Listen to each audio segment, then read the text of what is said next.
sampun ngantos kula menika kesiku dening Kang Putra Prabu Anem Haryastyaka. Badhe minggah indak-indaking Stinggil menika saben saindak-indakan kula nyembah kaping 7.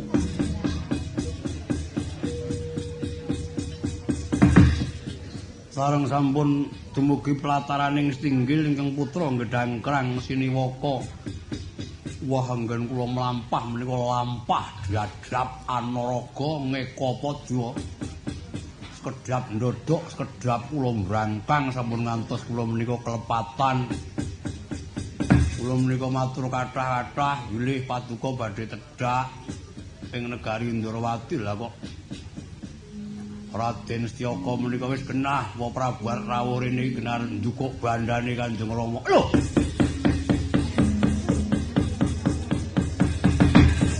Langap Setyaka ngucap mengkono. Oh, mbok nggih pejah ngaten saestu kok. Kula menika ngendhakaken mboten Raden Kang wong menika badhe ngayah-ngayah kowe iki batur tak upamake kucing saupamane. Kula dipun kucing-kucingaken. Kula iki mendel kemawon sabab kula ngengeti paduka. Ingkang wau badhe rawuh ing negari Ndrawati menika badhe angombyongi anggen paduka dados ratu. Ngombyong ya apa anggen aku kelimpe gambare ya direbut Pak Prabu. Oh tapi Setyaka kaya wah mbok tekak demit mriki saestu ngaten menika.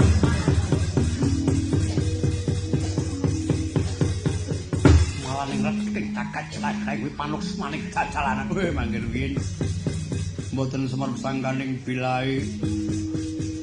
Udawa niku ngramang tangane.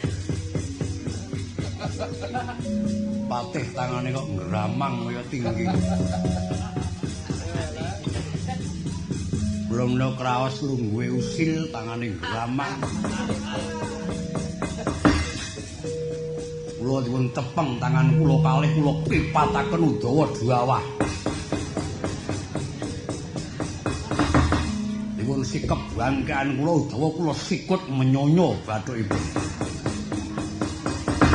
Kula dipun keroyok tiyang 50. Kula radi karoban mengsah dipun pikut dening Udawa kula dipun dadung tangan kula kula ngambekan dadungipun mreteli.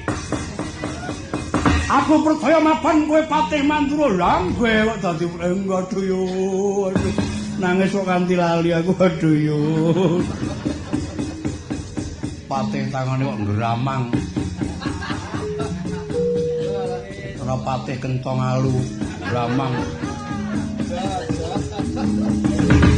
Kowe dikroyok wong pira tiyang 50 saestu kula etang kok. Gandanipun nggih werna 50. Kula kepikut pun dadung kula nggih diemno remuk. Wah dipun tangsuli kawatri. Wiwit jonggo ngantos sikil kula nggih watuk ngrondoli sedaya. Lah kok dipun limpe saking wingking. Kuping kula dipun perung dipun templeki nawala menika kados wis lanat. Ayo wacane ya.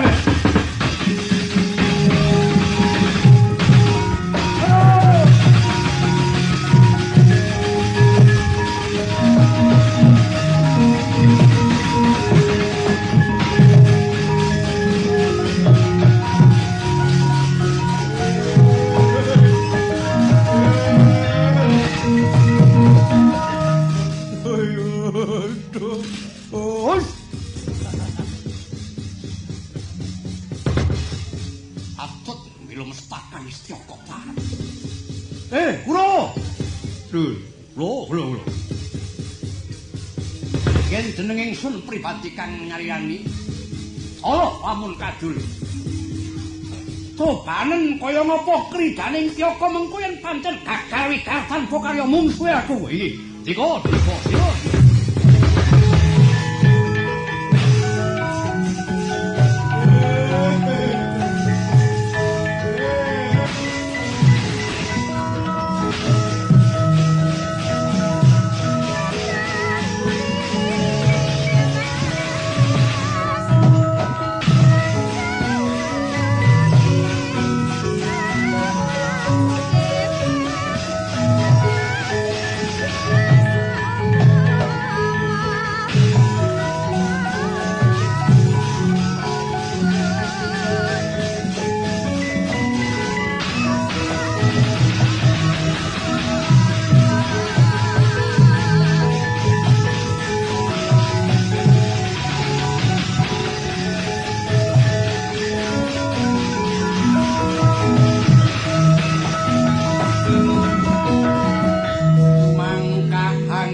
gunting maluduk kuntur ketok mopang dalan ide rumembak penyu kumambang Sang Wisnu Bathara Rasa nglebur bumi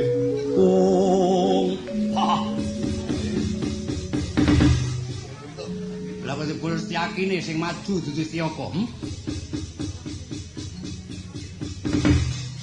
kang cendhala bebudenmu kowe teka Ndrawati dadak petopeng Papa Prabu Baladewa kandha lamun sira dirih getih yen pancen prawira anung-anung sukih kendel Bondowani mesti endi tetungguling Kurawa kon maju tandhing ana Setyaki parat kowe nyumbari Kartowarma parat tumbalmu nganti kaya wani mecah wesi gligen dilat persiapan yen perlu kadang dewa oleh no pangendamu tebak dadamu rapuh tumi kamu sembari dari Thank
you.